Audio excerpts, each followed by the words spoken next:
اور یوں ہی کھڑے رہیں. توجہ چاہوں گا مختص دیکھ لیں زندگی کے ساتھ. شہادتوں کی سند کو حسین کہتے ہیں. بچا لے کشتی دی کو جو ڈوبنے سے نور.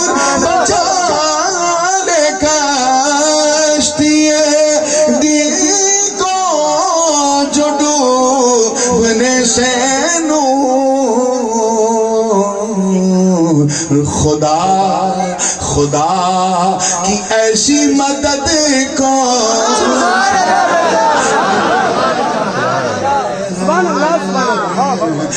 خدا کی ایسی مدد سبحان اللہ سبحان اللہ.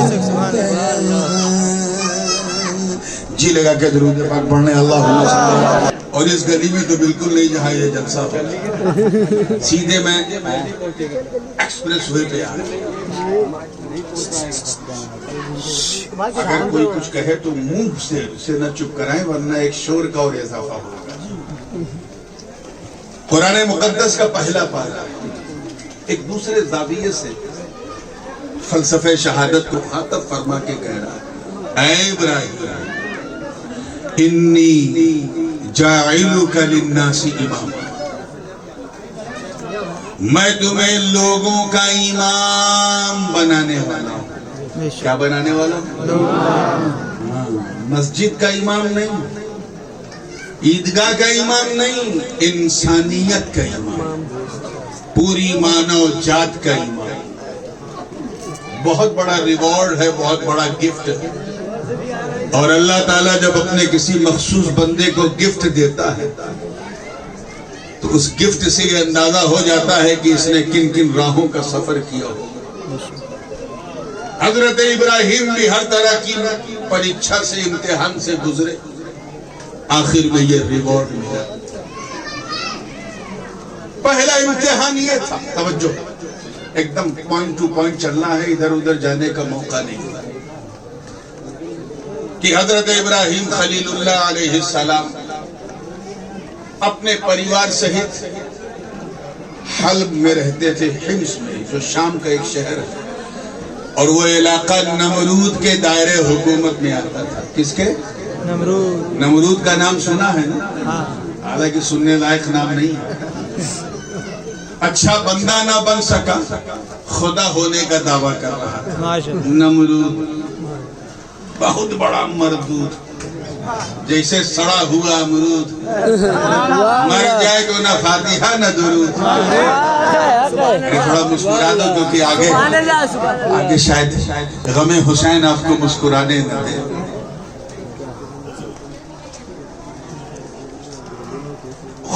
خدا ہونے کا دعویٰ کر رہا ہے. اللہ تعالیٰ نے اپنے خلیل ابراہیم کو حکم دیا کہ اے ابراہیم جا, اور نمرود کی آنکھوں میں آنکھیں ڈال کے حق کی بولی بولی. حضرت ابراہیم پہنچے, کہا میں جس خدا کا بندہ ہوں وہ مارتا اور جلاتا ہے, تو اگر خدا ہے تو ایسا کر کے دکھا. نمرود نے اپنے قید خانے سے 2 قیدیوں کو بلایا, ایک کو موت کی سزا ہوئی تھی اسے چھوڑ دیا, اور جسے رہائی مل گئی تھی اسے موت کی سزا دے دی, اور کہا دیکھ میں بھی مارتا اور جلاتا ہوں, میں بھی خدا ہوں مارتا. حضرت ابراہیم چاہتے تو نمرود کی اس بچکانہ دلیل کی دھجیاں اڑا دیتے, لیکن آپ نے ایک دلیل اور پیش کی, کہا سن, میں جس خدا کا بندہ ہوں وہ پورب سے سورج نکالتا ہے پسچم میں ڈبوتا ہے, تو اگر خدا ہے تو پسچم سے نکال کے بتا. فقط بها من المشرق, نکال کے بتا.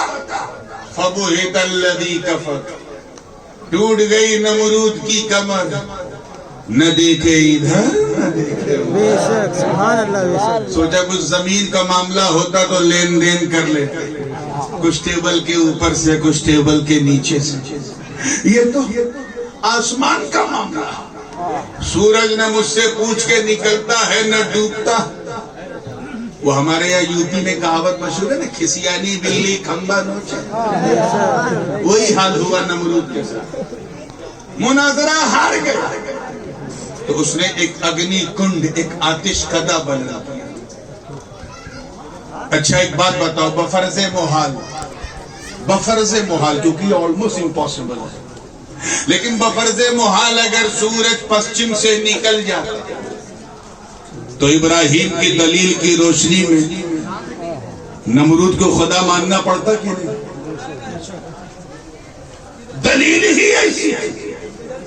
مگر آؤ ایک مقام پہ تجھے لے چلے, مقام صحبہ ہے. سارے صحابہ نے عصر کی نماز پڑھ لی تھی. عصر کی نماز صرف علی کی باقی تھی, مولا علی کی. اور انہیں موقع کیوں نہیں ملا؟ کیونکہ ان کے زانوں پہ نبی سر رکھ کے سو رہے. بے شک, سبحان اللہ, بے شک. جامع ترمذی کی حدیث ہے کتاب المناقب کی, علی کے زانوں پہ نبی سر رکھ کے سو رہے تھے. اب یہ تو راوی نے دیکھا کہ نبی سو رہے تھے. میرا دل کہتا ہے نبی سو نہیں رہے تھے, علی کا دل ٹو رہے تھے. بے شک, سبحان اللہ. دیکھیے علی نماز کے لیے اٹھتا ہے یا میرے احترام میں بیٹھا رہتا ہے, ٹو رہے تھے. اور یہی ہوا. ایک لمحے کے لیے علی کے من میں خیال آیا کہ چلو اٹھے, نماز ادا کر لے, لیکن پھر سوچا کہ اگر میں ہلوں گا تو نبی کی آنکھ کھل جائے گی. بے شک, سبحان اللہ. اور اگر مصطفیٰ کو اچھا نہ لگا تو خدا کو اچھا کیسے لگے گا؟ علی نے نبی کے لیے اپنی نماز کو قربان کر دیا. بے شک, سبحان اللہ. آج کے یہ جماعت والے ہوتے, یہ چلا چلی والے, یہ بھوپال دلی والے, تو نبی سے کہتے اٹھیے اٹھیے نماز کا وقت. بے شک. مگر علی نے ایسا نہ کیا, اپنی نماز کو قربان کر دیا. سورج کا ڈوبنا تھا کہ نماز کے چھوٹنے کا غم ایسا لاحق ہوا علی پر کہ اس غم کو برداشت نہ کر سکے. وہ غم اتنا سنگین تھا کہ آنسو بن کے آنکھوں سے چھلک گیا. اے علی علی کہنے والے, کبھی نماز چھوٹنے پہ اتنا غم محسوس کیا ہے؟ اور اگر نہیں کیا ہے تو تمہیں حیدری بننے کا کوئی حق نہیں. یہ شان مرتضی ہے. آنکھوں سے چھلکا آنسو نیچے گرا تو مصطفیٰ کے رخ بگدوہا پہ گرا. بے شک. سرکار نے آنکھ کھول دی, دیکھا علی رو رہے کا مالک یا آخر لماذا تبکی, کیا ہوا میرے بھائی, کیوں رو رہے؟ عرض کیا حضور آسمان کی طرف دیکھیں, سورج ڈوب گیا. سب نے عصر کی نماز پڑھ لی تھی, آپ نے بھی پڑھ لی تھی, میں آپ کی خدمت میں تھا, نہیں پڑھ سکا. دل میں خیال آیا کہ پڑھ لوں, پھر سوچا اگر آپ کو تکلیف ہوئی تو ایسی نماز سے کیا فائدہ. بے شک. لیکن پہلی بار میرے جیون میں میری نماز چھوٹی ہے, بس یہ غم برداشت نہیں ہو رہا. اتنا کہنا ہے. اے معلومی کے غیور مسلمان کو عظمت شان حیدری دیکھو. نبی سر اٹھاتے ہیں, ہاتھوں کو مولا کی طرف بلند کرتے ہیں, حدیث کے الفاظ سنا. سرکار فرماتے یا اللہ ان علی کان فی طاعتک و طاعت حبیبک فردد لہ الشمس. اے اللہ میرا علی, تیرا علی میری اور تیری فرما برداری میں تھا, تو علی کے لیے سورج کو پلٹا دے. بے شک, سبحان اللہ, بے شک, سبحان اللہ, بے شک. اتنا کہنا تھا, ڈوبا سورج پلٹ گیا. بے شک, سبحان اللہ. نماز پڑھنا جو ہے وہ فرما برداری ہے یا چھوڑنا فرما برداری ہے؟ پڑھنا بولو.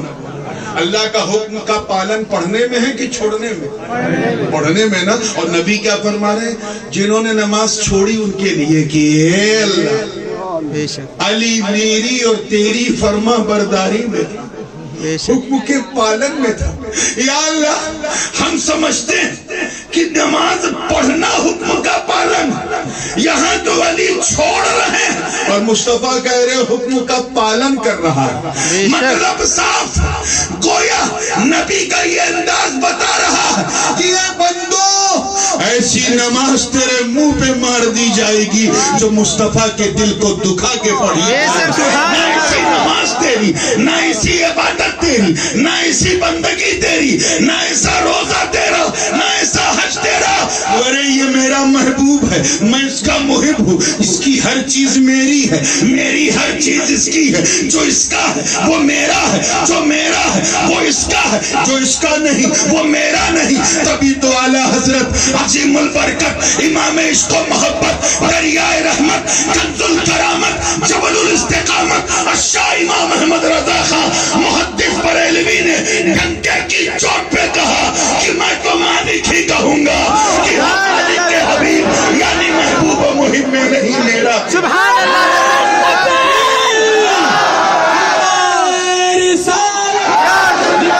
شہید اعظم تکبیر رسالت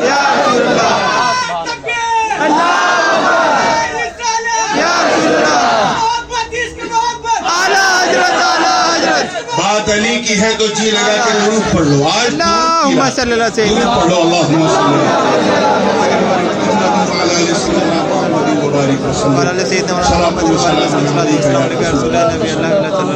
بات دل کو چھو جائے تو نعرے کا جواب دینے کے بعد بغیر کہے درود پڑھو۔ بے شک سبحان اللہ، آج سبھی کی رات نہیں، اہل نبی کی رات۔ بے شک سبحان اللہ، بے شک ان پر تو ہم نماز میں بھی درود پڑھتے ہیں۔ وعلا وعلی محمد۔ توجہ چاہوں گا پوری زندگی کے ساتھ دیکھیے، سورج پلٹ گیا۔ اس نیل گگن نے ایسا ادبھت منظر پہلی بار دیکھا کہ ڈوبا سورج پلٹ گئے۔ پلٹ گیا۔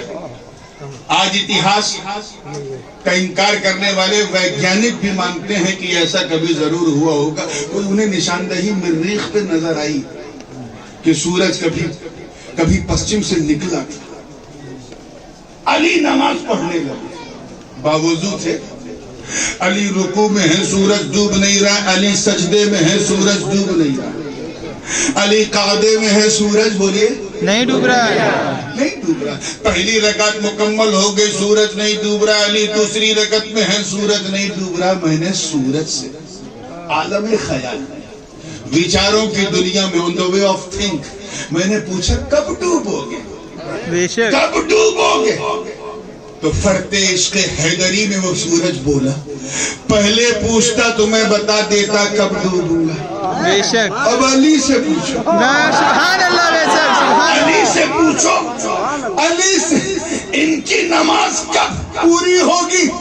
ارے روز میں سبھی کے لیے نکلتا تھا تو ٹائم پہ ڈوب جاتا تھا، اس وقت میں سبھی کے لیے نہیں صرف علی کے لیے۔ سبحان اللہ، سبحان اللہ،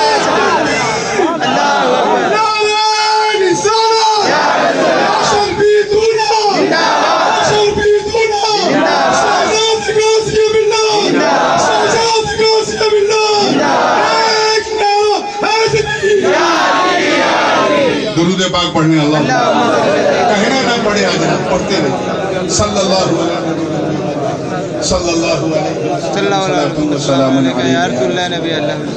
مطلب دیکھیے توجہ کے ساتھ، آج میں علی کے لیے نکلا ہوں۔ ایک جملہ میرے ذہن میں آیا ہے، یہ میرے والد گرامی، یہ تو حدیث۔ اب حضور غازی ملت یہاں ایک بات کہتے ہیں، میں چاہتا ہوں وہ بات کہہ کے آگے بڑھوں، اجازت ہے؟ میں ان کے جملوں کا امین بھی ہوں اور ان کا فطری جانشین بھی ہوں، اس لیے یہ جملہ دے رہا ہوں۔ حضرت نے کیا نتیجہ نکالا کہ جب تک، اللہ کرے سمجھ میں آ جائے، پیچھے والے بھی، جب تک علی نے اپنی نماز نبی پر قربان نہیں کی تھی، میں پھر دوہرا دوں، جب تک علی نے اپنی نماز نبی پر قربان نہیں کی تھی، علی سورج کو دیکھا کرتے تھے، اور جب قربان کر دی تو سورج علی کو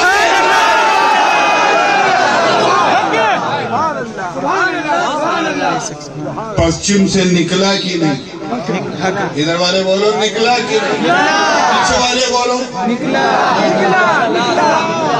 اب حضرت ابراہیم کی دلیل، اے نمرود اگر تو نے پسچم سے نکالا، اگر تو خدا ہے تو پسچم سے نکال کے بتا۔ بے شک نمرود تو نہ نکال سکا، نبی نے نکالا کہ نہیں؟ بے شک سبحان اللہ بے شک نکالا کہ نہیں؟ اب یہاں سے سنی فکر سنو، فکر رضا سنو. یہی وجہ تھی کہ کہیں ایسا نہ ہو کہ ڈوبے ہوئے سورج کو پچھم سے نکلتا دیکھ کر ابراہیم کی دلیل کی روشنی میں اے محبوب کہیں لوگ تمہیں خدا نہ کہہ دے، اس لیے کہہ دو انا بشر مثلکم، میں تمہاری طرح بشر ہوں. بے شک سبحان اللہ بے شک سبحان اللہ بے شک سبحان اللہ. حضور نے حقیقتاً نہیں ضرورتاً کہا کہ میں تمہاری طرح بشر. بے شک سبحان اللہ بے شک. کبھی بشریت اور نور کا جلسہ ہوا اور میلاد کی محفل ہوئی تو اس فلسفے کو بیان کروں گا. اب آئیے ایک قدم آگے، اس امتحان میں کامیاب. بے شک. دوسرا ایک امتحان اور ہوا حضرت ابراہیم کا. وہ میں نے کہا نا اگنی کن، آتش کدا بلند کیا. تمام 2500 حدیث ہیں کہ ایک منجنیق، ایک اس زمانے میں کرین ہوتی تھی، اس کے ذریعے ابراہیم کو اس آگ میں اتارا جا رہا ہے. ابھی اسماعیل پیدا نہیں ہوئے، بے شک. ابھی مصطفیٰ کا نور پیشانی ہے ابراہیم نے، بے شک. وہی اتارا جا رہا. بلبلے سدرا سے رہا نہ گیا، ایک ہی جھلک میں حضرت جبریل امین پر بچھاتے ہوئے آئے اور عرض کیا میں آئی ہیلپ یو، کیا میں آپ کی کوئی سہایتا کر سکتا ہوں؟ حل لکا حاجتی یا ابراہیم، کیا میری کوئی ضرورت؟ ہم لوگ ہوتے تو کتنے خوش ہو جاتے. Wow what a timing. If you would have been come, I would have been burned. یہ کہتے ہیں کہ آپ نہ آتے تو اب تک تو ہم جل کے خاک ہو جاتے، مگر خلت خلیل پر میرے ماں باپ کو، بے شک سبحان اللہ بے شک. میرے ماں باپ کو فرماتے ہیں جبریل، دیکھیں کتنے لوگ کیچ کر رہے ہیں، اے جبریل جو منظر دیکھ کے آپ آئے ہو وہ میرا خدا بھی دیکھ رہا، بے شک سبحان اللہ بے شک. میرا خدا بھی دیکھ رہا. میں اگر اپنے لیے چاہتا تو تیری مدد مانگ لیتا، مگر میں سب کے لیے نہیں اپنے رب کے لیے بے شک سبحان اللہ. ادھر ابراہیم بول رہے ہیں اور ادھر پیشانی خلیل میں نور مصطفیٰ چمک چمک کر اعلان کر رہا بابا کود پڑو، آپ اکیلے نہیں ہو، میں ہوں. بے شک سبحان اللہ بے شک سبحان اللہ. آواز آئی یا نارکونی بردم وسلامن علی ابراہیم، اے آگ ٹھنڈی ہو جا اور سلامتی والی ہو جائے ابراہیم. بے شک. اس امتحان میں بھی کامیاب. سارے امتحان بیان کرنے کا موقع نہیں، بیک ٹو بیک کئی امتحان. یہ ہوا کہ اپنی بیوی بچوں کو لو اور یہ جگہ ہری ہری چھوڑو اور بنجر زمین پہ جاؤ. بے شک. مکے چلو جہاں تمہارے بابا آدم نے میرے گھر کی بنیاد رکھی ہے، وہاں جاؤ. حضرت ابراہیم جناب حاجرہ اور اسماعیل کو لے کے پہنچے. اب اسماعیل پیدا ہو چکا. پہنچے تو منظر بڑا بھیاوہ تھا. عرض کیا ربنا انی اسکنت من ذریتی بواد غیر ذی زرع عند بیتک المحرم، اے اللہ تو نے ایسی جگہ بلایا جو بالکل وادی غیر ذی زرع ہے، نہ پانی ہے نہ دانا ہے نہ کچھ ہے، بس تیرے حرم مکرم کے پاس ہوں تیرے لیے. بے شک سبحان اللہ بے شک. خدا قبول کر. اس امتحان میں بھی کامیاب. حکم ہوا کہ میرا گھر بناؤ، میرا گھر بناؤ. خود تو گفا میں رہ رہے ہیں اور اپنے رب کا گھر بنا رہے ہیں.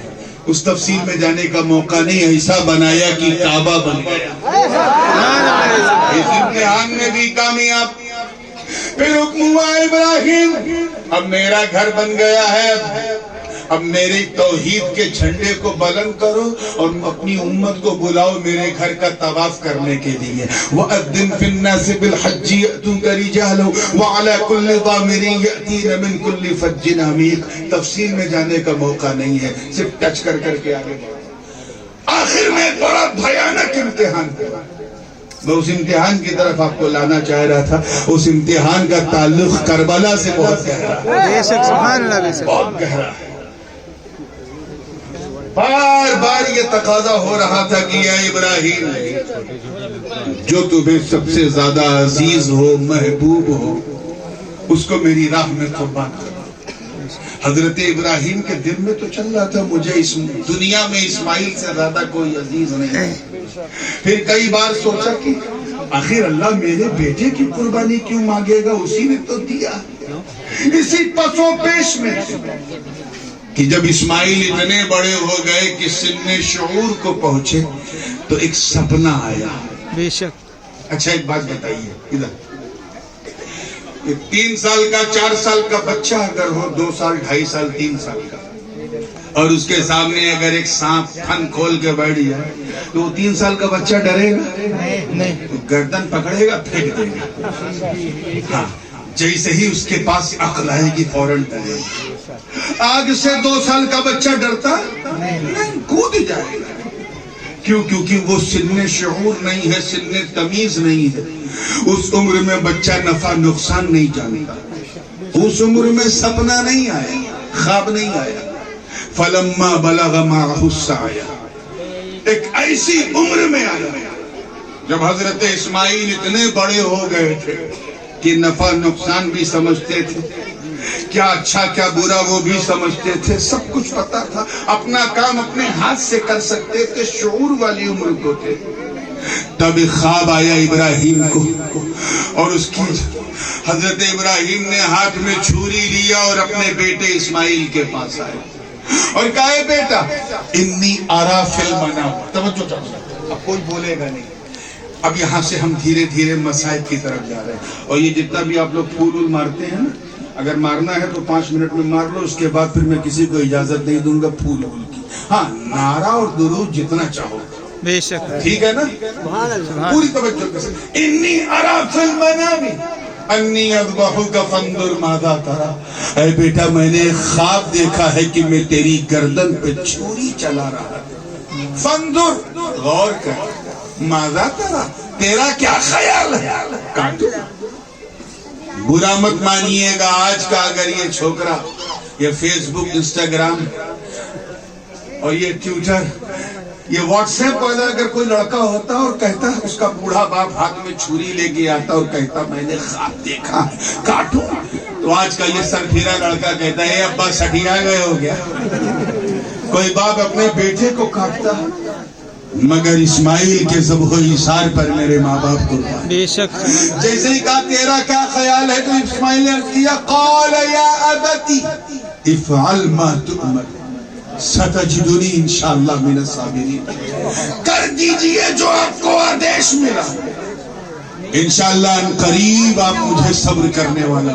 بے شک، سبحان اللہ۔ حکم ملا ہے، کیا کہا ہمیں؟ یار یہ بھی کوئی حکم ہے؟ خواب میں اگر ٹیچر کسی کو چپ کرو، خواب میں اگر ٹیچر کسی اسٹوڈنٹ کی آئے اور کہے بیٹا کل اسکول مت آنا، اور اسٹوڈنٹ نہیں گیا اور دوسرے دن گیا تو اس کا یہ ایکسکیوز مانا جائے گا؟ نہیں مانا جائے گا، کیونکہ سپنا کبھی اپنا نہیں ہوگا۔ ہاں کوئی صاحب اگر یہ سپنا دیکھ لے کہ رات ہی رات لکھ پتی بلکہ کروڑ پتی بلکہ ارب پتی ہو گئے، تو صبح اٹھیں گے تو پتہ چلے گا یار میں تو صرف اپنی پتنی کا پتی ہوں، نہ لکھ پتی نہ کروڑ پتی۔ کیوں؟ کیونکہ سپنا کبھی اپنا نہیں ہوتا۔ مگر یہاں اسماعیل کو پتا کہ یہ اشارہ غیبی، جب گلی میں جلسہ کرو گے تو یہ جھیلنا پڑے گا، یہ اشارہ غیبی ہے، یہ خواب صرف خواب نہیں بلکہ الہام خدا بندی۔ اس خواب کو دیکھنے والے اگر ابراہیم خلیل اللہ ہے تو شرمندہ تعبیر کرنے والے اسماعیل ذبیح اللہ۔ بے شک، سبحان اللہ۔ لے چلے مینا کی طرف، کیونکہ حرم مکرم میں خون خرابہ نہیں کر سکتے، ساتھ میں جناب حاجرہ بھی ہیں۔ شیطان نے چانس لیا، تینوں کو بہکانے کی کوشش کی، تفصیل میں نہیں جاؤں گا۔ تینوں جگہ شیطان کو کنکر پڑا اور ایسا پڑا کہ آج تک ہم مار، بے شک، سبحان اور انشاءاللہ قیامت تک ایسے شیطانوں کو مارتے رہیں گے۔ بے شک، سبحان اللہ۔ اس کے بعد ایک ٹیلے پہ پہنچے۔ کسی زمانے میں ترکیوں نے وہاں اسماعیل علیہ السلام کی یاد میں ایک چھوٹی سی مسجد بنائی تھی، مگر نجدی ظالموں نے اسے بھی ختم کر دیا۔ آج بھی وہ نشان موجود ہے، اسماعیل نے کہا بابا بڑی عظیم قربانی ہے، لیکن میں چاہتا ہوں کہ جب آپ میری گردن پہ چھری چلائیں تو میں سجدہ شکر میں رہوں، یعنی میری پیشانی زمین پہ ٹکی رہے، میں سبحان ربی الاعلیٰ کہتا رہوں اور اسی وقت آپ گردن چلائیں۔ اس سے فائدہ یہ ہوگا کہ گردن کاٹتے وقت میں آپ کو نہیں دیکھوں گا۔ حضرت ابراہیم نے کہا لیکن میں تو اوپر سے دیکھوں گا، اگر تو اپنی نظر چھپا رہا ہے تو میں بھی اپنی نظر تجھ سے چھپا لیتا ہوں۔ اس حضرت ابراہیم نے آنکھ میں پٹی باندھی، گردن پہ چھری رکھی، چلا رہے۔ اٹھا کے دیکھو تفسیر بیضاوی، جلالین، مدارک، زیادہ تر مفسرین نے یہی کہا کہ چھری چلتی رہی مگر اسماعیل کی گردن پہ حرف نہ آیا۔ گردن بالکل جیسے تانبے کا میٹل ہوتا ہے نا اس طرح ہو گئی۔ عاجزہ کے ابراہیم علیہ السلام نے چھری کو ایک پہاڑ پہ مارا تو اس کی طاقت سے مارا کہ ایک چٹان دو ٹکڑے ہو گئے۔ پھر گردن چلائی، اسی درمیان اللہ نے عرش سے ایک میڈھا اتارا، میڈھے کی گردن کٹ گئی، اسماعیل کی گردن بچ گئی۔ کچھ سر پھرے لوگ آج کل کوٹ ٹائی پہن کے ٹی وی کے سامنے بیٹھتے ہیں، چائنا والی ٹوپی، چائنا بات سمجھ میں آئی نا؟ بے شک اب تو خیر انڈیا سے وہ بلا جا چکی ہے، پتلا پتلا مچھر کی طرح ایک انسان یہاں کے بمبئی۔ میں آج کی مبارک رات میں اس کا نام لے کے اپنے منہ کا وضو خراب نہیں کرنا چاہیے۔ وہ بدبخت کہتا ہے کہ ابراہیم نے آنکھ اس لیے کلوز کی تھی۔ Why did he close his eyes? Due to fear. خوف کی وجہ سے، ڈر کی وجہ سے۔ اس جاہل مچھر سے کہو جو ابراہیم نمرود کی آنکھوں میں آنکھیں ڈال کے حق کی بولی بولے، جو ابراہیم نمرود کے اگنی کنڈ میں اترتے وقت جبریل کی مدد نہ مانگے، اسے بھی کوئی ڈر ہوگا، کوئی بھے ہوگا، کوئی خوف ہوگا نہیں، بلکہ علماء کی توجہ چاہوں گا اس خاص نکتے میں، بلکہ آنکھ میں پٹی باندھنا بڑا ضروری تھا۔ ہمیں اگر یہ پٹی نہ ہوتی تو یہ قربانی بھی نہ ہوتی۔ واقعہ تو جانتا کہ جیسے ہی گردن پہ چھری چلی اللہ نے عرش سے ایک میڈھا اتارا جنت سے، میڈھے کی گردن کٹ گئی، اسماعیل کی گردن بچ گئی۔ اب بتا اگر آنکھ کھلی ہوتی تو یہ ٹرانسفر ہو پاتا؟ وہ دیکھ نہ لیتے۔ مطلب صاف، گویا رب فرما رہے کہ اے ابراہیم آنکھ بند کر کے چھری چلانا، تاکہ جب میرا کرم نور مصطفیٰ کے طفیل تیرے بیٹے کی گردن بچائے گا تو دنیا دیکھے گی کہ میڈھا کٹ رہا ہے مگر تیرا دل بولے گا بیٹا کٹ رہا ہے۔ بات سمجھ میں آ رہی ہے؟ آپ اپنے پاس رکھیں، پوری زندگی کے ساتھ دیکھیے گا چہرے پہ پسینہ ہے تو اس کے لیے بڑا عذر ہے، عادت نہیں ہے اتنے پیک ماحول میں بولنے کی، لیکن اچھا لگ رہا ہے، چین سے بیٹھے ہیں، بالکل ذکر حسین میں بیٹھے ہیں۔ الحمدللہ پوری تیاری ہے نا آپ لوگوں کی ذہنی طور پہ آگے مار کے کربلا میں پہنچنا۔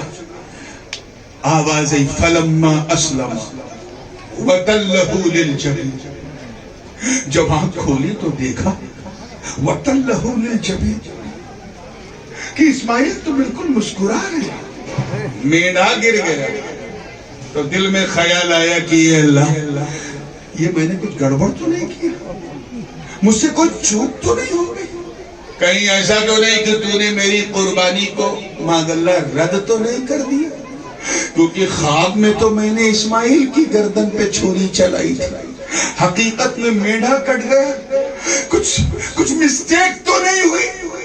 ابھی ابراہیم یہی سوچ ہی رہے تھے کہ رب کے کرم نے آواز دی، وَنَادَيْنَاهُ أَن يَا إِبْرَاهِيمُ، ہم نے آواز دی اے ابراہیم، قَدْ صَدَّقْتَ الرُّؤْيَا، اِنَّا كَذَلِكَ نَجْزِي الْمُحْسِنِينَ، تحقیق کہ تو نے اپنا خواب سچا کر دیا، بے شک سبحان اللہ، اور ہم احسان مند بندوں کی جزا بدلہ ایسے ہی دیتے ہیں کہ کام بھی ہو جائے نقصان بھی نہ ہو، بے شک سبحان اللہ، نقصان بھی نہ ہو۔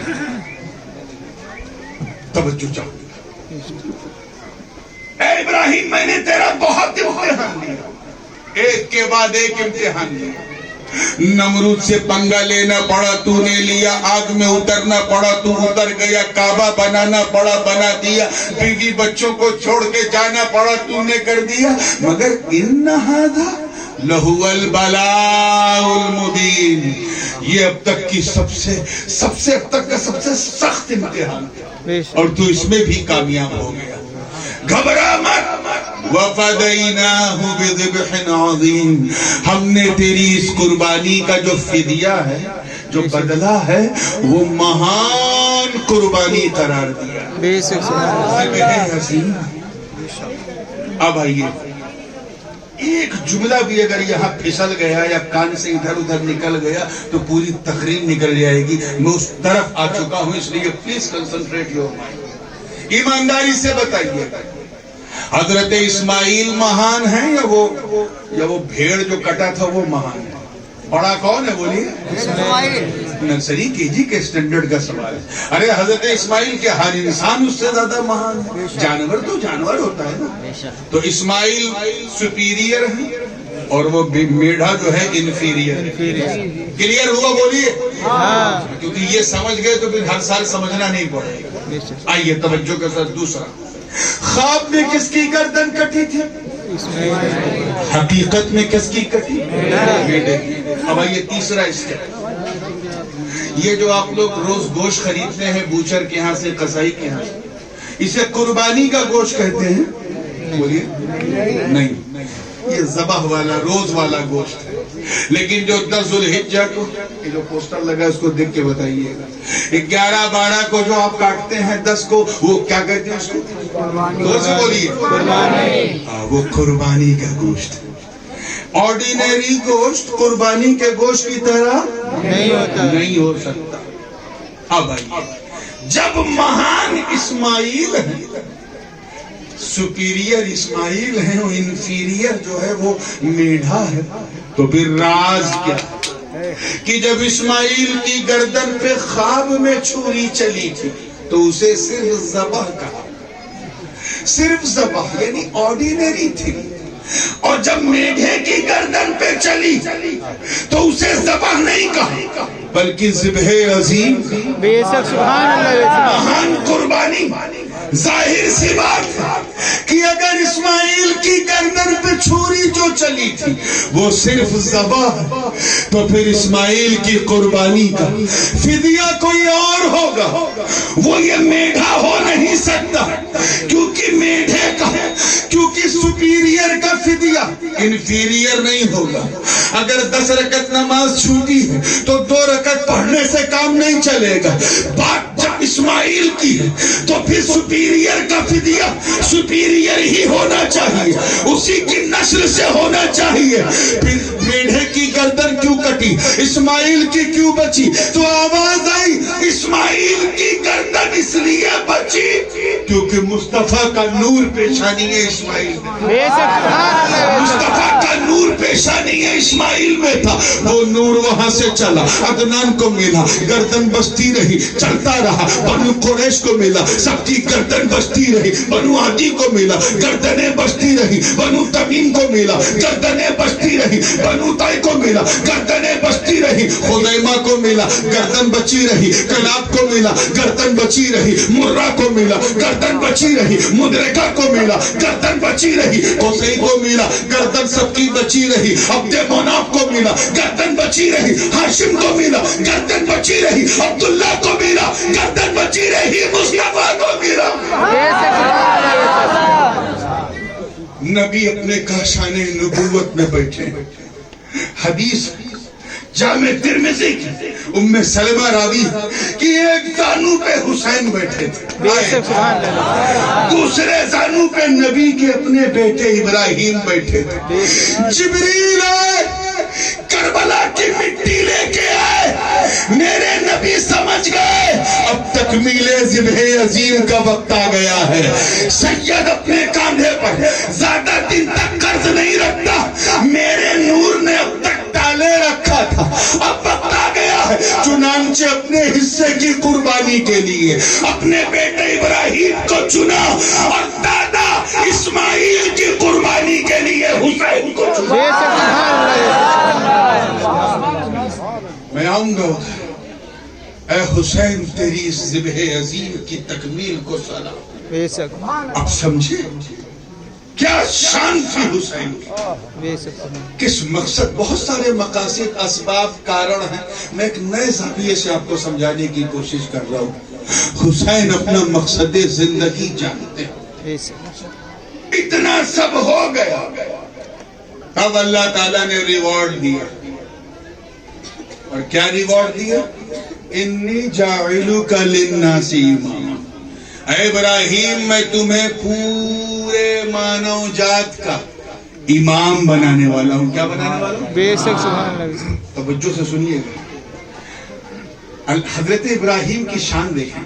عرض کرتے ہیں اللہ قال ومن ذریتی, مالک یہ امامت صرف میرے لیے یا میرے بعد میرے بچوں کو بھی ملے گی؟ What do you think about my descendant? وَمِن ذُرِّيَّتِي, میری اولاد میں بھی یہ امامت جائے گی. رب تعالیٰ نے فرمایا قَالَ لَا يَنَالُ عَهْدِ الظَّالِمِينَ, میرا یہ عہد ظالموں کے لیے نہیں. بے شک. یعنی جائے گی. دیکھیں کتنے لوگ کیچ کر رہے ہیں. امامت جائے گی مگر سب کو نہیں ملے گی. یہ عہد ظالموں کے لیے نہیں ہے. مطلب اے ابراہیم تیری نسل میں دو ٹائپ کے لوگ ہوں گے, ظالم بھی ہوں گے عالم بھی, فاسق بھی ہوں گے عاشق بھی ہوں گے, جابر بھی ہوں گے صابر بھی ہوں گے. دشت کربلا نے فیصلہ کر دیا, ایک طرف حسین ایک طرف یزید, دونوں بنی ابراہیم, دونوں بنی اسماعیل, دونوں بنی قریش, دونوں بنی کلاب, دونوں بنی مرہ, دونوں بنی لوئی, دونوں بنی قصی, دونوں کی رگوں میں اسماعیل کا خون ہے. مگر یہ خلافت نہیں, امامت ہے امامت. یہ یزید جابر کو نہیں, حسین صابر کو بھی.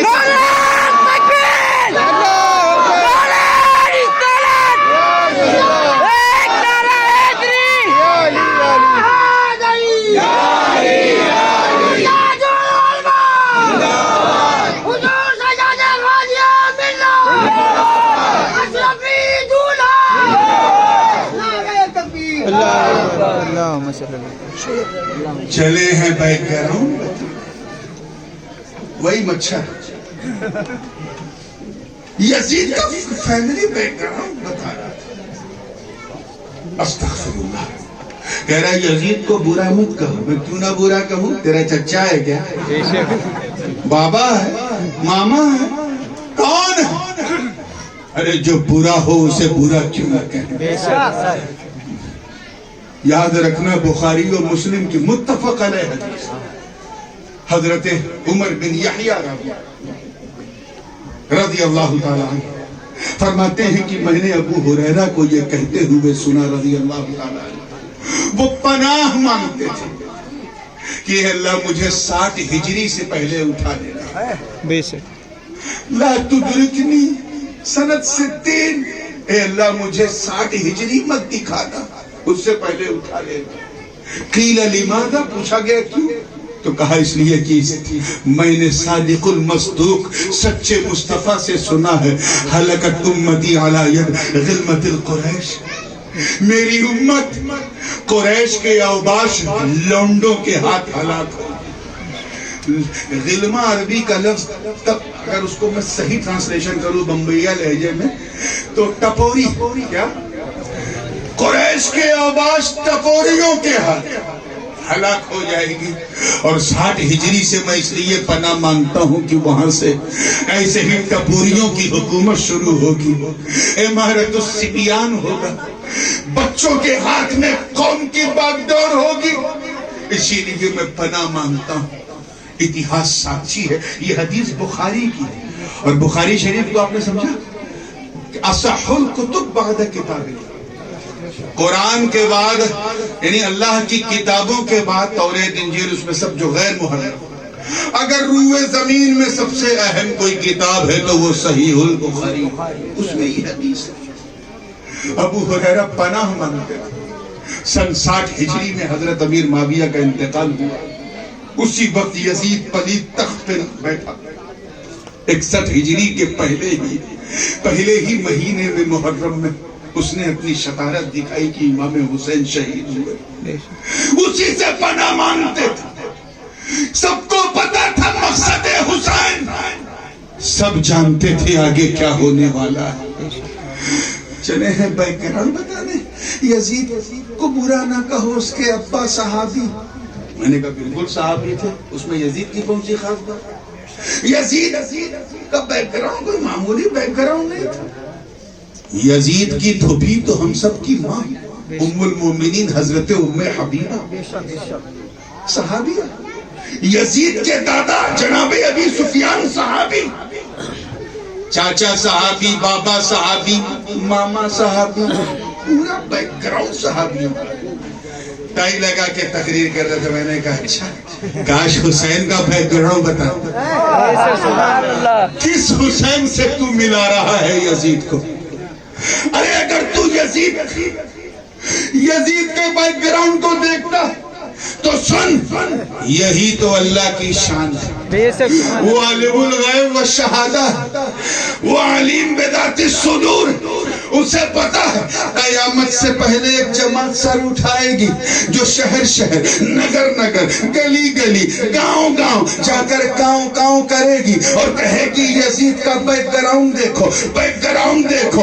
اس سے پہلے کہ وہ ایسی بکواس کرتے، اللہ نے اس یزید کو چھٹی کا دودھ دلانے کے لیے، چھٹی کا دودھ یاد دلانے کے لیے جس حسین کو چنا، اس حسین کا بیک گراؤنڈ یزید کے بیک گراؤنڈ سے کئی گنا بڑا، اتنا بڑا کہ اس حسین کی ماں یزید کی ماں سے زیادہ مہان، اس حسین کا بابا یزید کے بابا سے زیادہ مہان، اس حسین کا چاچا یزید کے چاچا سے زیادہ مہان، اور اس حسین کا نانا کائنات کے ہر انسان سے زیادہ مہان۔ نعرہ تکبیر، نعرہ تکبیر، نعرہ حیدری، نعرہ حیدری، نعرہ تکبیر، نعرہ رسالہ۔ بات سمجھ میں آ رہی ہے؟ آئیے، اس لیے حسین کو اپنا آزما، وہ جانتے تھے کہ مجھے تکمیل ذبح عظیم بھی کرنا۔ ادھر ایک کرسی کے لیے سب لوگ آیت الکرسی پڑھنا شروع کر رہے ہیں، ادھر میری طرف دیکھیے، میری طرف دیکھیے۔ حسین کو معلوم تھا کہ میرے بابا، میرے نانا کو اللہ نے سب کچھ دیا، حضور علیہ السلام کو کوئی کمی تھی نبی کے پاس؟ دور سے جاہو جلال، فضل و کمال، حسن و جمال، جود و نوال، برگزیدگی، بلند رسیدگی، کوئی کمی؟ امامت و قیادت و سیادت و شرافت و نجابت و ولایت و حمایت و شرافت، کوئی کمی تھی؟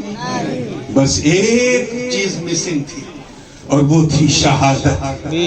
شہادت، اور وہ اس لیے کیونکہ اللہ کا وعدہ تھا واللہ یعصمک من الناس، اے محبوب اللہ تجھے لوگوں سے بچائے گا۔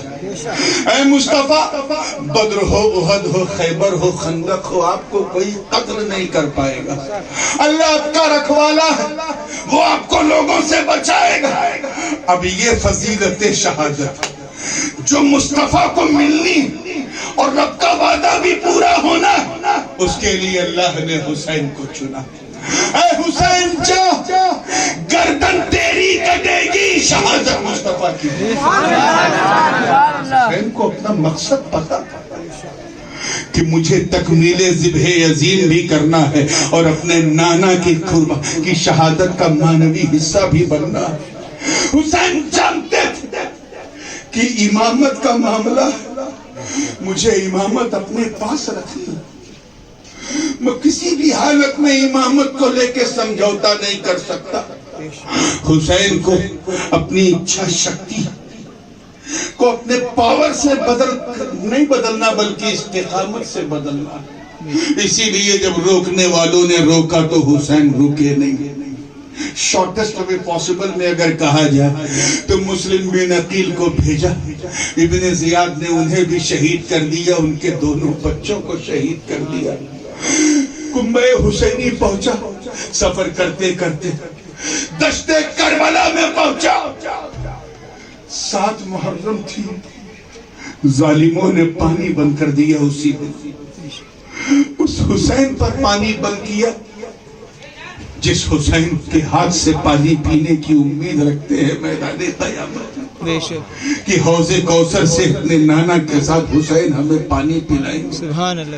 اس حسین اور حسین والوں پر پانی بند کر دیا. اسی شدت میں 7 محرم گزری. اسی کیفیت میں 8 محرم بھی گزر گئی. 9 محرم بھی دن گزر گیا. شام آئی تو سامنے حبیب بن مظاہر, زہیر بن قین ہیں, حضرت عبداللہ بن عمیر ہیں, حضرت حور الرماحی ہیں, بڑے سے بڑے جلیل القدر انصار حسین بیٹھے. میرے نبی نے کہا ہے لوگوں, یہ عمرو بن سعد جو ہے 22,000 کا لشکر لے کے آیا ہے, اسے میرا ہاتھ چاہیے. کل ہماری قربانی, کل عاشورہ کا دن ہے. میں جانتا ہوں میرے رب نے یہ دن میرے لیے کیوں چنا. میں جانتا ہوں, اس کا منہ تھوڑا اور اٹھا دو, میں جانتا ہوں میرے رب نے یہ دن میرے لیے کیوں چنا ہے. یہ وہی عاشورہ کا دن ہے. اب کل کے دن کی شان سنیے جسے آپ لوگ برباد کر دیتے ہیں. یہ وہی عاشورہ کا دن ہے جس دن اللہ نے دنیا بنائی. وہی دن جس دن اللہ نے آسمان سے بارش کی. وہی دن جس دن اللہ نے آدم کی توبہ قبول کی. وہی دن جس دن یوسف کو کنویں سے نکالا گیا. وہی دن جس دن ادریس کو آسمان پہ اٹھایا گیا. وہی دن جس دن نوح کی کشتی کو جوتی کے ساحل سے لگایا گیا. وہی دن جس دن یعقوب کی بینائی کو لوٹایا گیا. وہی دن جس دن یونس کو مچھلی کے پیٹ سے نکالا گیا. وہی دن جس دن ایوب کے صبر کو کی آزمائش ختم ہوئی. وہی دن جس دن قوم فرعون کو دریا میں ڈبایا گیا اور حضرت موسیٰ اور ہارون اور ان کے ساتھ لوگوں کو بچایا گیا. ارے چھوڑو پنکھے کو یار. اتنا قیمتی دن, اتنا مہان دن, وہ دن جس دن اللہ تعالیٰ نے جنت بنایا, جس دن دوزخ بنایا, وہ دن جو اسلامک نہیں بلکہ انسانی ہسٹری کا مہان دن. اس دن کو میرے نانا جان سے نسبت نہ ملی. حضور پیدا ہوئے تو عاشورہ کا دن نہیں تھا, انتقال ہوئے تو عاشورہ کا دن نہیں تھا, معراج ہوئی تو عاشورہ کا دن نہیں تھا, فتح مکہ ہوئی تو عاشورہ کا دن نہیں تھا, ہجرت ہوئی تو عاشورہ کا دن نہیں تھا, بدر میں کامیابی ملی تو عاشورہ کا دن نہیں تھا. کہیں ایسا نہ ہو کہ یہ یہود و نصارہ یہ کہیں یہ کیسا نبی ہے جسے عاشورہ کے دن سے نسبت نہیں ملی. حسین جانتے تھے کہ اللہ تعالیٰ نے اس دن کو میرے لیے اس لیے چنا تاکہ دنیا جان جائے کہ نبی کو ڈائریکٹ میں صحیح مگر حسین کے ذریعے نسبت عاشورہ مل گئی. اور نہ ملنے کی وجہ یہ ہے کہ اگر حضور کو بھی نسبت ملتی تو یہ کہتے عاشورہ کی وجہ سے حضور کو بلندی ملی, عاشورہ کی وجہ سے نبی کو رفعت ملی. اور خدا یہی تو بتا رہا کہ عاشورہ سے نبی کو عزت نہیں ملی, نبی سے عاشورہ کو. حسین اپنے ساتھیوں کو بیٹھال کے سمجھا رہے, رات کے اندھیرے میں تم سب کو اجازت دیتا ہوں چلے جاؤ. میں اللہ کی پناہ میں تم سب کو بھیج رہا ہوں. یہ ابن مرجانہ کو, شمر ذل جوشن کو, یا عمرو بن سعد کو, صرف میں حسین چاہیے, تم سے مطلب نہیں. تم لوگ رات کے اندھیرے میں چلے جاؤ. میں وعدہ کرتا ہوں کہ میدان قیامت میں میں اپنے نانا جان کی بارگاہ میں تمہاری بخشش کے لیے سفارش کروں گا کہ خدا کی بارگاہ میں سفارش کریں. چلے جاؤ. آج کے مرید ہوتے تو کہتے پیر پر کروڑوں سلام، پیر نے ہماری جان بخش دی، مگر قربان جاؤ ناصران اہل بیت، قربان جاؤ نصیران کربلا، قربان جاؤ غریبان دشت کربلا پر. حضرت حبیب بن مظاہر آگے آتے ہیں اور کہتے ہیں حسین ہمیں جانا ہوتا تو ہم کربلا کیوں آتے؟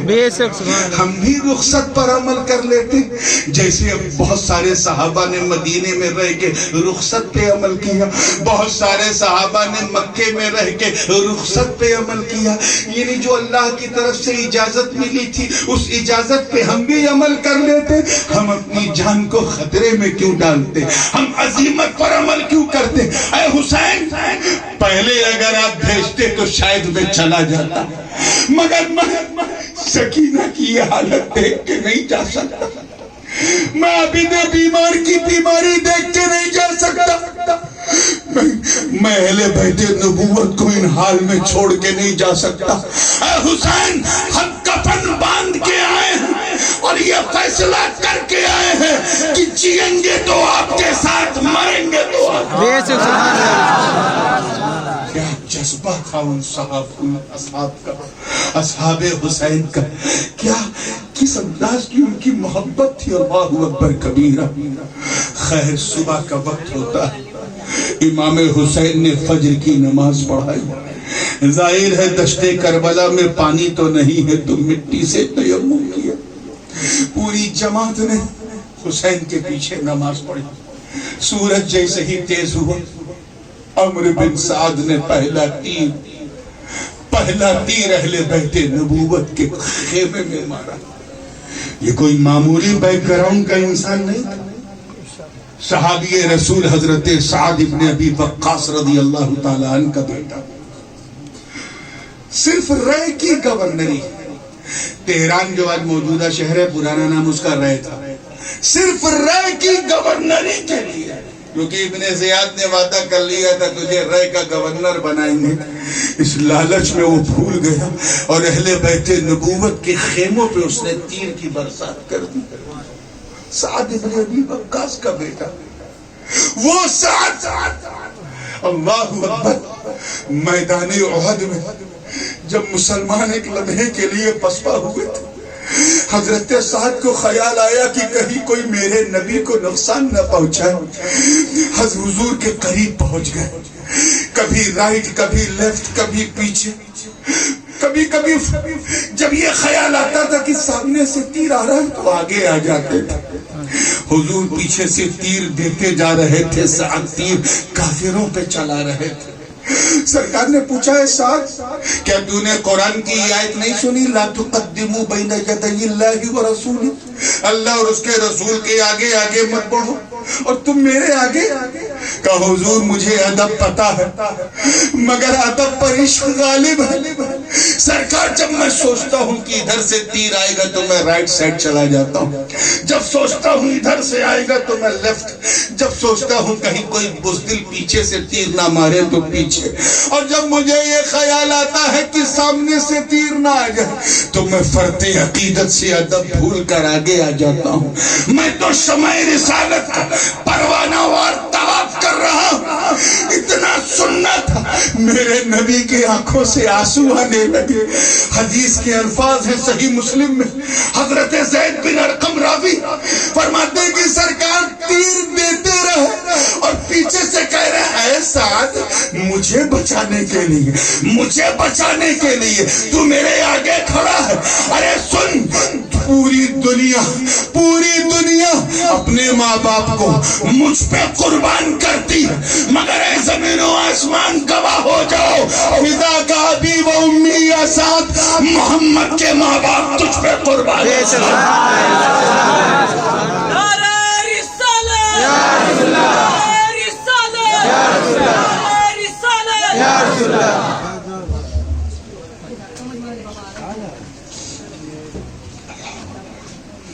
آپ سوچو ذرا، یہ سن کے حضرت سعد کی غیرت ایمانی کیسی ہوئی ہوگی کہ نبی کہہ رہے ہیں کہ میرے ماں باپ تجھ پہ قربان ہے سعد.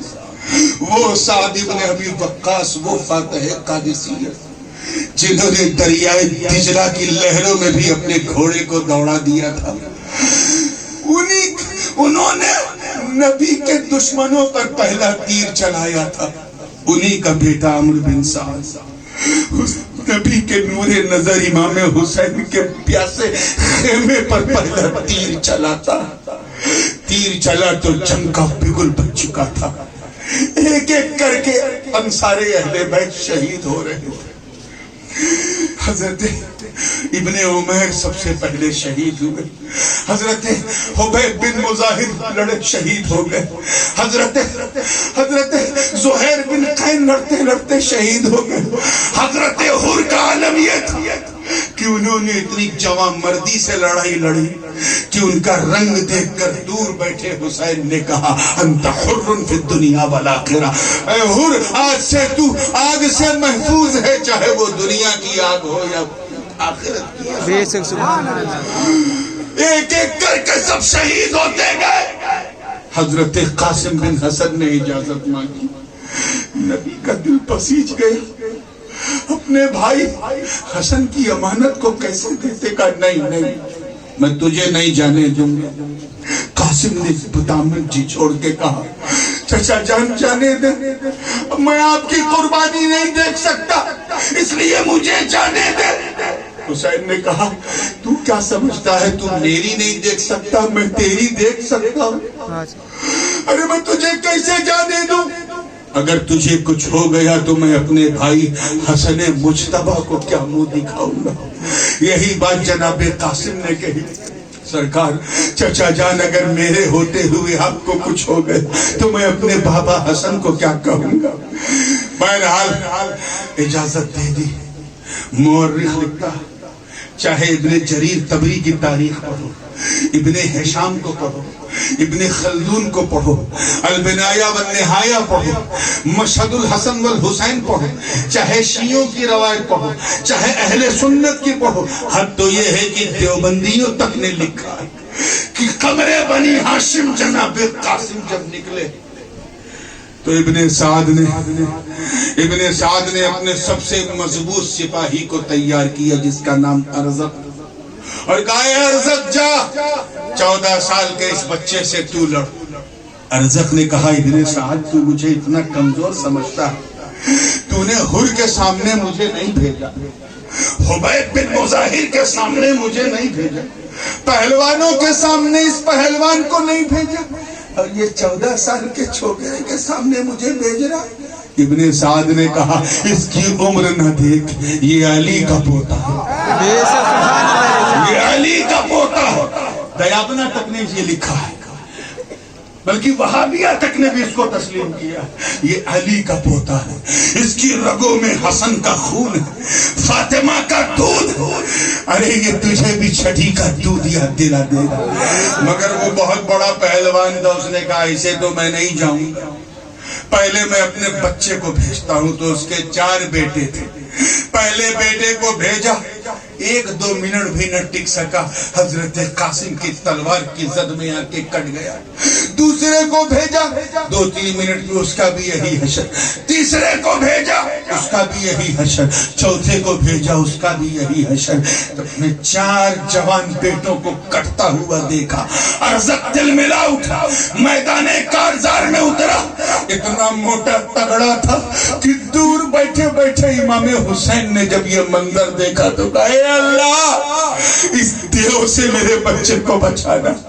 میرے بچے نے 3 دن سے پانی نہیں پیا، اس پہلوان دیو سے بچانا. اتنا کہنا تھا. حضرت قاسم نے جب اس دیو نما انسان کو آتے دیکھا تو کہا ارزق میں نے تیری بہادری کے بڑے قصے سنے تھے، اور یہ کیا اپنے گھوڑے کی زین دیکھ، تو نے اسے کسا نہیں ہے، ابھی 1-2 جھٹکے میں تو گھوڑے سے نیچے گر جائے گا. جیسے ہی ارزق نے گردن گھمایا، بس اتنا موقع کافی تھا قاسم کے لیے. حضرت قاسم بن حسن جناب قمر بنی ہاشم نے اپنے بابا علی کے ذوالفقار کو لہرایا اور چشمے زدن میں ارزق کے 2 ٹکڑے کر دیے. ارزق گرتے گرتے کہا تو سید ہو کے دھوکہ دے رہا ہے؟ تو ارزق نے کہا ارے دھوکہ ہم کہو، دھوکہ تو تم نے ہمیں بلا کے دیا تھا. میں نے تیری بھی مہر دیکھی تھی، چچا جان کو خط بھیج کے تم نے بھی بلایا، تو نے بھی لکھا تھا آ جائیے. دھوکے بازوں کو دھوکہ دینا کوئی دھوکہ نہیں ہوتا. جو آتے گئے قاسم کا نشانہ بنتے گئے. حضرت قاسم میمنہ کی طرف بڑھ رہے تھے تو میمنہ کٹ رہا تھا، میسرہ کی طرف بڑھ رہے تھے تو میسرہ کٹ رہا تھا. اتنے میں عمرو بن سعد نے کہا اسے نہیں، چاروں طرف سے قاسم کو گھیر لو اور تلوار نہیں تیر کی برسات کر دو. چاروں طرف سے تیر آنے لگے. میں جانتا ہوں کہ جنگل کا شیر بہت خطرناک جانور ہوتا ہے، بہت دلیر ہوتا ہے، طاقتور ہوتا ہے، مگر اگر 100 200 400 جنگلی کتے اسے گھیر لیں تو بیچارہ وہ تنہا شیر نر کیا کرے. علی کے شیر کو یزیدی کتوں نے چاروں طرف سے گھیرا، تیروں کی برسات ہو گئی. حضرت قاسم جھٹکے میں نیچے گر گئے اور وہیں سے زور زور سے کہہ رہے یا اماں یا اماں، اے میرے چچا مجھے معاف کیجیے، میں آپ کا کام نہیں کر سکا. اور ادھر دور سے مولا حسین کہہ رہے بیٹا جا جا اور میرے بھیا سے کہنا میں بھی آنے والا ہوں. انا للہ وَإِنَّا إِلَيْهِ رَاجِعُونَ. سلسلہ چل رہا تھا.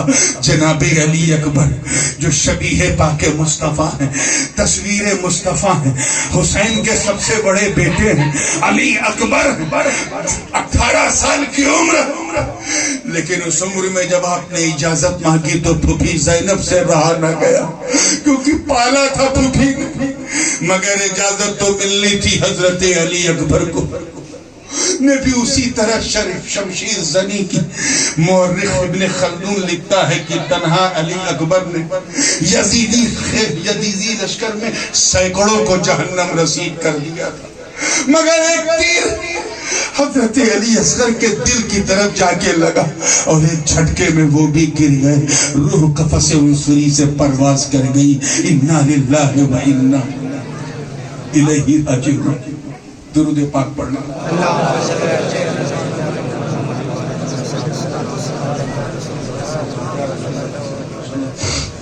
وقت بہت زیادہ ہو گیا، بات کو بہت تیزی سے سمیٹنا ہے کیونکہ اس کے آگے کا جو معاملہ اگر وہ میں ڈھنگ سے نہ بیان کر سکوں تو مجھے معاف کیجئے گا، کیونکہ یہاں پہنچ کے ہم لوگ اکثر ہل جاتے ہیں، کیونکہ جس کے گھر کی آپ بیتی ہے اسی کو آپ نے بٹھایا ہے بیان کرنے کے لیے.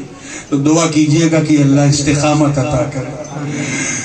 حضرت علی اکبر کی شہادت کے بعد سورج تیز ہو چکا تھا، 3 دن مکمل ہو چکے تھے پیاس کے. عابد بیمار تھے، علی اصغر کی پیاس برداشت نہیں ہو رہی تھی. ماں کے سینے میں دودھ سوکھ چکا تھا. جناب سکینہ، جنہیں اردو میں سکینہ بھی کہتے ہیں، حضرت سکینہ اپنے چچا عباس کا بازو ہلاتی اور کہتی چچا عباس الاتش الاتش، پیاس پیاس. آپ تو بڑے بہادر ہیں چچا، آپ تو علم بردار اہل بیت ہیں، آپ نے تو 3 دن سے جھنڈا تھامے ہوا ہے، کیا آپ اپنی بھتیجی کے لیے پانی نہیں لا سکتے؟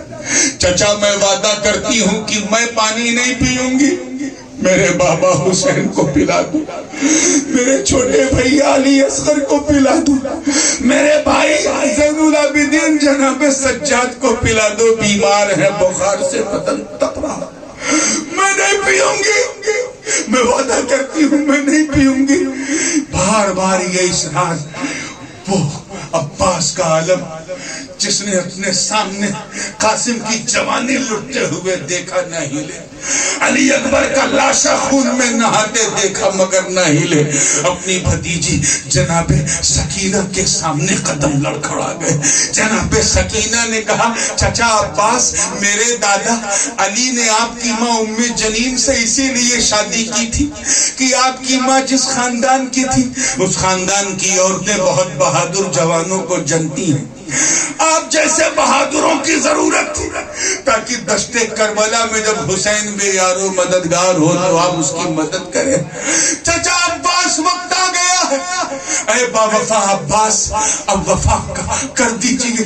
حضرت عباس نے اپنے کی دھن میں اپنے گھوڑے پہ سوار ہوئے اور لڑتے لڑتے سینکڑوں کو تہہ تیغ کرتے کرتے نہر فرات کے قریب پہنچ گئے۔ وعدہ کیا تھا میں پانی لے کے آؤں گا، عباس کو اپنا وعدہ پتا تھا، اس لیے عباس نے پانی نہیں پیا، سوچا پہلے حسین کو پلا دوں، مشکیزہ بھرا یہ سوچ کر پہلے علی اصغر کو پلاؤں، پہلے سکینہ کو پلاؤں، پہلے عابد بیمار کو پلاؤں، پہلے شہر بانوں کو پلاؤں، پہلے ام اعلیٰ کو پلاؤں، پہلے بہن زینب کو پلاؤں، پھر پیوں گا۔ پھر دل میں خیال آیا کہ جیسے ہم 3 دن سے پیاسے ہیں، ہمارا یہ بے زبان گھوڑا بھی تو 3 دن سے پیاسا ہے۔ اپنے گھوڑے سے اشارہ کیا کہ اپنے سر کو جھکا کے پانی پی لے۔ گھوڑے نے جیسے ہی سطح آب پر پانی لگایا، ابن جریر طبری جو بہت بڑے محدث اور مورخ گزرے بلکہ سوانح کربلا میں حضرت علامہ صدر الافاضل نعیم الدین مراد آبادی رحمۃ اللہ علیہ بھی فرماتے ہیں کہ عباس کے گھوڑے نے سطح آب سے اپنا منہ ہٹا دیا، نہیں پیا اور نہ پی کر یزیدی بھیڑیوں کو پیغام دے دیا کہ اے یزیدیوں، تم سے زیادہ اچھے تو سیدوں کے جانور ہیں جو ذمہ داری بھی جانتے ہیں، وفاداری بھی جانتے ہیں۔ مشکیزہ لے کر کے ایک ہاتھ میں علم ایک ہاتھ میں مشکیزہ عباس آگے بڑھتے ہیں، لیکن کیا ہوا، چاروں طرف سے گھیر لیا۔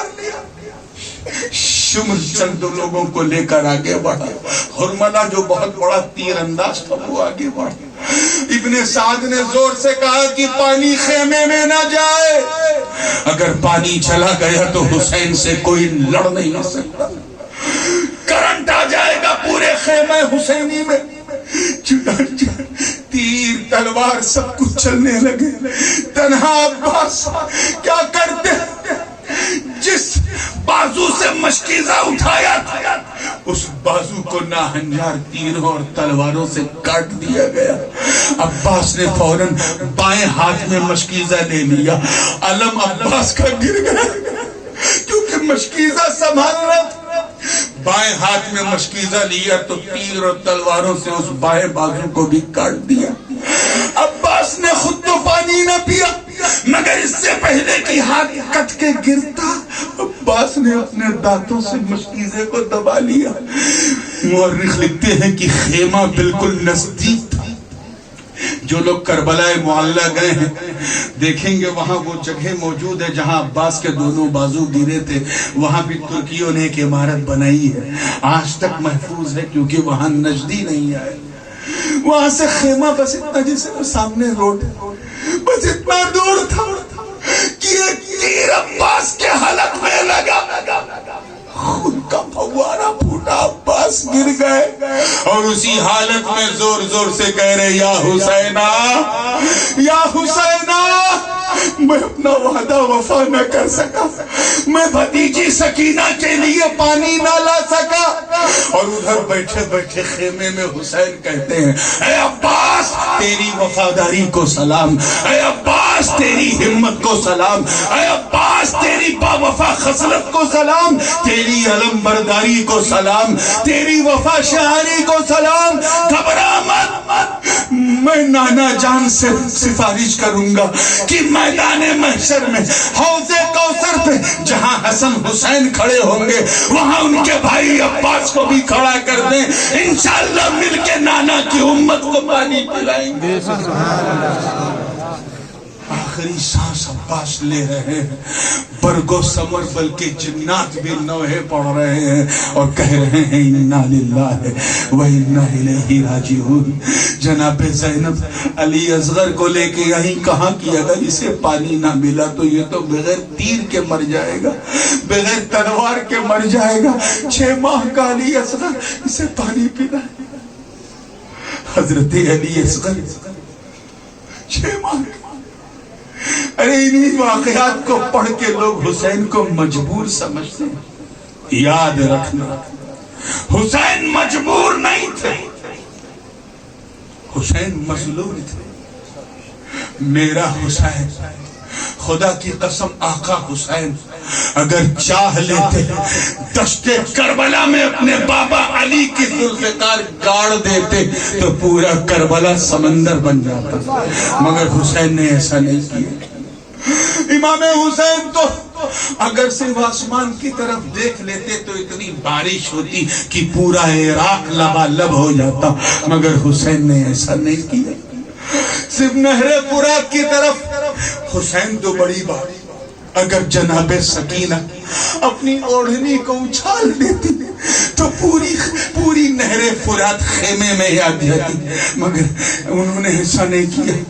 آپ نے پڑھا ہوگا کہ علی اصغر کو دن بھر لوگ گود میں رکھتے تھے اور رات ہوتی تھی تو ایک کپڑے کا جھولا بنا کے انہیں لٹکا دیا جاتا تھا۔ علی اصغر کو زمین پہ کسی نے نہیں بٹھایا۔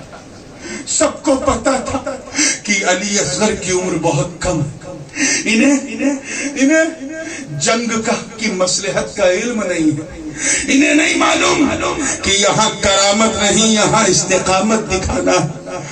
اگر علی اصغر کو توجہ چاہوں گا زمین پہ بٹھا دیا اور وہیں بیٹھے بیٹھے وہ اپنے بابا کی بے بس پیاس کو دیکھ کر اگر تڑپ گئے اور اپنے پاؤں کی ایڑی کو رگڑ دیا تو اسماعیل کا پوتا ہے، کہیں رگڑنے سے دوسرا زمزم جاری نہ ہو جائے۔ یہ ایسا نہیں کیا۔ رہا سوال کرامت کا تو امام حسین کے بیٹے کے بیٹے کے بیٹے کے بیٹے کے بیٹے کے بیٹے 13-14 بار کہو تو غریب نواز تک پہنچو گے۔ خواجاؤں کے خواجہ، راجاؤں کے راجہ، ولیوں کے مہاراجہ، سلطان الہند عطائے رسول خواجہ معین الدین چشتی رضی اللہ تعالیٰ عنہ ایک سیکنڈ صبر نہیں کیا۔ جیسے ہی انا ساگر پہ راجہ نے پہرا لگایا، خواجہ نے اپنا کاسا پیش کیا، پورا ساگر میرے خواجہ کے گاگر میں آ گیا۔ اکال پڑ گیا اجمیر میں، اس تفصیل میں جانے کا موقع نہیں، پورا ساگر۔ آقا حسین آپ نے کرامت کیوں نہیں دکھائی؟ آپ کے بچے بغداد میں کرامت دکھائیں، اجمیر میں دکھائیں، کچھوچے میں دکھائیں، مارہرہ میں دکھائیں، کلیر میں دکھائیں، آقا حسین آپ نے کرامت کیوں نہیں دکھائی؟ تو آواز آئی کہا سن، دونوں کی ڈیوٹی الگ تھی، ڈیوٹی میں چھپی ہوئی بیوٹی بھی الگ تھی۔ حسین کی ڈیوٹی اور تھی، معین کی ڈیوٹی اور تھی، جنت کے راجہ کی ڈیوٹی اور بھارت کے راجہ کی ڈیوٹی اور۔ غریب نواز، توجہ چاہوں گا، بھارت میں اسلام پھیلانے کے لیے آئے تھے اور امام حسین کربلا میں اسلام بچانے کے لیے آئے تھے۔ پھیلانے کے لیے کرامت ضروری ہے جو خواجہ نے دکھا دی، بچانے کے لیے استقامت ضروری ہے جو جنت کے راجہ نے دکھا دی۔ الاستقامت فوق الکرامت، استقامت کرامت پہ بھاری، جیسے حسین غریب نواز پہ بھاری۔ تبھی تو حسین کے لیے کہا شاہ ہست تو حسین، بادشاہ ہست تو حسین، دین ہست تو حسین، بی پناہ ہست تو حسین، سرداد نداد دست در دست یزید، حقا کے بنائے لا الہ ہست تو حسین۔ مختصر میں اگر میں 5 منٹ میں بات کو فنش کروں تو یہی ہے کہ جب سب کچھ لٹ گیا، کہیں حسین کو اکیلا نہ سمجھا جائے، کمزور نہ سمجھا جائے۔ حسین نے اپنی بہن زینب کی کلائی کو چوما اور اشارہ دیا کہ اس پہ اب کنگن نہیں بلکہ یزیدیوں اور شامیوں کی ہتکڑیاں لگنے والی ہیں۔ جناب زینب نے اپنے بھائی حسین کے گلے کو چوما اور چوم کے اشارہ دیا کہ یہ بوسہ گاہ مصطفیٰ اب کٹنے والی ہے، اب تکمیل ذبح عظیم ہونے والی ہے، مصطفیٰ کی شہادت مانوی کی تفسیر تیار ہے۔ آقا حسین آگے بڑھے اور ابن سعد سے کہا، اے بہترین باپ کے گھٹیا بیٹے، ارے رے کی گورنری کے چکر میں پڑ گئے، حسین کا ساتھ دیا ہوتا تو جنت کے کسی شہر کا تجھے گورنر بنا دیا جاتا۔ تو کس حسین سے لڑنے آیا ہے؟ اس حسین سے جس کی رگوں میں نبی کا نور، علی کا خون، فاطمہ کا دودھ ہے۔ تو کس حسین سے حسین اتمام حجت کر رہے ہیں؟ کس حسین سے تو لڑنے آیا ہے جو جنتی نوجوانوں کا سردار ہے؟ کس حسین سے جس کے بارے میں نبی نے فرمایا حسین منی وانا من الحسین، حسین مجھ سے ہے میں حسین سے ہوں؟ کس حسین سے لڑنے آیا ہے جس کے جھولے کو جبریل بچپن میں جھولاتے تھے؟ تو ارے جس حسین پر اور جس حسین کے گھر والے پر تو نماز میں درود پڑھتا ہے، وہ اعلیٰ علیہ محمد کہتا ہے، اس حسین سے لڑنے آیا ہے۔ لیکن دولت کا نشہ ایسا سوار تھا ابن سعد پر کہ اس نے باز نہ آیا۔ حسین نے کہا، میں اب تک خاموش اس لیے تھا کہ معاملہ صبر و استقامت کا ہے، مگر اب میرے پیچھے رونے والا کوئی نہیں، صرف سجاد ہے۔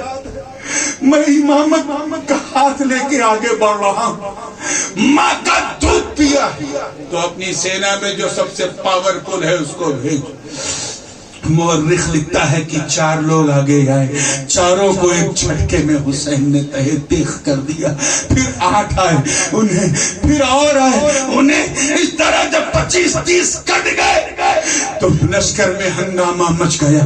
حسین نے اپنی تلوار کو آگے بڑھایا۔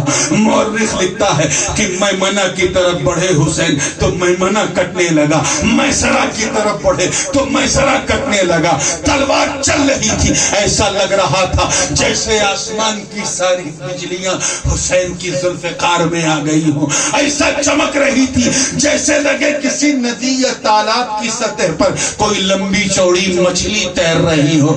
تلوار ایسا چل رہی تھی جیسے لگے کسی سبزی منڈی میں گاجر مولی کاٹی جا رہی ہو۔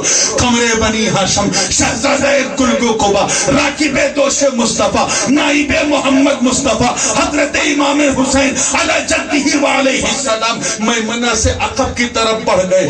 گردنیں گاجر مولی کی طرح کٹ رہی تھی، ایسا لگ رہا تھا جیسے آدم کی صفوت حسین کو دعا دے رہی ہو، ایسا لگ رہا تھا جیسے نوح کا شکر حسین کی بلائیں لے رہا ہو، ایسا لگ رہا تھا جیسے ابراہیم کی خلت حسین کے لیے پناہ بن گئی ہو، ایسا لگ رہا تھا جیسے اسماعیل کا ذبح و ایثار حسین کے صبر کو دیکھ کر حیرت میں پڑ گیا ہو، ایسا لگ رہا تھا جیسے داؤد کی قوت حسین کے بازو میں آ گئی ہو، ایسا لگ رہا تھا جیسے سلیمان کی بادشاہت حسین کے امامے کا مکٹ بن گئی ہو، ایسا لگ رہا تھا جیسے موسیٰ کا تکلم حسین کے لبوں میں آ گیا ہو، ایسا لگ رہا تھا جیسے عیسیٰ کی روحانیت حسین پر دعا دی جا رہی تھی۔ ارے ایسا لگ رہا تھا جیسے مدینہ میں حسین کے نانا نے دعا کے لیے ہاتھ اٹھا دیا ہو۔ بے شک سبحان اللہ۔ تلوار چل رہی تھی، گردنیں کٹ رہی تھی، ایسا لگ رہا تھا جیسے ابو بکر و عمر عثمان و حیدر حسین کے دائیں بائیں کھڑے ہو گئے ہوں۔ وہ تلوار جسے 22,000 کا لشکر جرار نہ کاٹ سکا چلتی رہی، وہ تلوار جسے ابن سعد کی لالچ نہ روک سکی چلتی رہی، وہ تلوار جسے شمر کی عیاری نہ روک سکی چلتی رہی، وہ تلوار جسے ہرملا کے تیر نہ روک سکے چلتی رہی، وہ تلوار جسے یزیدیوں کی لالچ نہ روک سکی چلتی رہی۔ اتنے تیر برسے، اتنے تیر کہ اچانک وہ تلوار رک گئی، حسین گر گئے اور بالکل اسی طرح سجدے میں جیسے دادا اسماعیل نے سجدہ کیا تھا. اس کیفیت میں نہ پڑھو کہ وہاں وضو تھا کہ نہیں، تیمم کیا کہ نہیں، یہ سب بحث لایا نہیں ہے. سجدے میں حسین شکر کے سجدے میں ہے، بالکل اپنے دادا اسماعیل کی طرح شکر کے سجدے میں. ابن سنان نے حسین کی پیٹھ پر ہاتھ رکھا، پھر پاؤں سے دبایا، شمر نے اپنا خنجر چلایا، حسین کی گردن سے خون کا فوار. انسان تو انسان، جنات بھی نوحے پڑھنے لگے اور ایک ہی سر میں سب نے کہا انا للہ و انا الیہ راجعون. اسی پر بس ہو جاتا تو لوگ صبر کر لیتے، مگر ظالموں نے سر حسین نوکے نیزہ پہ بلند کیا اور کربلا سے لے کے کوفہ سے لے کے شام تک جلوس نکالا. اونٹ کی ننگی پیٹھ پہ جناب زینب کو بٹھایا، عابد بیمار کو ان کے ساتھ بٹھایا، لٹا پٹا یہ شام غریبہ کا قافلہ چلا. سر حسین نوکے نیزہ پر. ایک خاتون نے مدینے میں خواب دیکھا تھا، اس کا ذکر البنایا والنہایا میں بلکہ امام جلال الدین سیوطی نے بھی کیا. دیکھا کہ ایک بوڑھی خاتون کہیں پر کسی ریگستان میں کنکریاں صاف کر رہی ہے، جھاڑو لگا رہی ہے. پوچھا مائی آپ کون ہو؟ کہا میں رسول اللہ کی بیٹی فاطمہ زہرا ہوں. میں کنکریاں اس لیے صاف کر رہا ہوں کہ یہی میرا بیٹا حسین گرے گا. میں آج صاف کر دوں تاکہ جب کل وہ گرے تو اس کے نرم اور نازک بدن پر کنکریوں کی چبھن کا احساس نہ. سوچو جس ماں کو اتنا پیار ہو اپنے لاڈ سے کہ کنکریوں کی چبھن برداشت نہ کر، اس کے لاڈلے کے سینے پہ جب 70-72 تیروں کے نشان پڑے ہوں گے، اس فاطمہ کے جگر پہ کیا گزری ہوگی. نوکے نیزہ پہ سر حسین بلند ہے. گردن میں ایک نس ہوتی ہے جو سب سے موٹی ہوتی ہے، جس میں جو ہڈیوں کی بیرنگ سے کسی ہوتی ہے، جس سے کھانا پانی دانا اترتا ہے. اس نس میں نوکے نیزہ. کیونکہ حضرت زین العابدین نے روایت کی کہ دمشق میں جب میں نے اپنے بابا کا سر دیکھا تو وہ سب سے زیادہ زخمی نس وہی تھی جس نس سے کھانا اترتا ہے. یعنی جس نس سے نبی کے چبائے ہوئے لقمے اترا کرتے تھے، جس نس سے جناب زہرا کا دودھ کبھی اترتا تھا، اس نس کو ظالموں نے زخمی کیا. اور سر حسین کو اٹھا کر یزیدی سمجھ رہے تھے ہم جیت گئے، ہم جیت گئے، ہم جیت گئے. مگر سر حسین نوکے نیزہ پر بلند ہو کر تلاوت کلام اللہ کر رہا ہے اور اپنے نانا کی امت سے کہہ رہا، اے میرے نانا کی امت گواہ رہنا، دیکھ کتنا کنٹرول ہے میرا اپنے دشمنوں کے دماغ پر، اپنے دشمنوں کی بدھی پر میرا کتنا کنٹرول ہے کہ انہوں نے میرے سر کو جسم سے الگ کر دیا، پھر بھی ان کے سروں کے اوپر میرا سر. تبھی تو استاذ زمن شہسوار اہل سنن حضرت مولانا حسن رضا بریلوی رحمت اللہ علیہ فرماتے ہیں کہ سر شہیدان محبت کاہ نیزوں پر بلند اور اونچی کی خدا نے عز و شان اہل بیت. اہل بیت پاک سے بے باکیاں گستاخیاں لعنت اللہ علیکم دشمنان اہل بیت. ارے جن کی پاکی کا خدا پاک کرتا ہو بیان، آیت تطہیر سے ظاہر ہے شان اہل بیت. بے اجازت جن کے گھر جبریل بھی آتے نہیں، قدر والے جانتے ہیں قدر و شان اہل بیت. اور بے ادب گستاخ فرقے کو سنا دے اے حسن، یوں بیان کرتے ہیں سنی داستان اہل بیت. وآخر دعوانا ان الحمدللہ رب العالمین. السلام علیکم.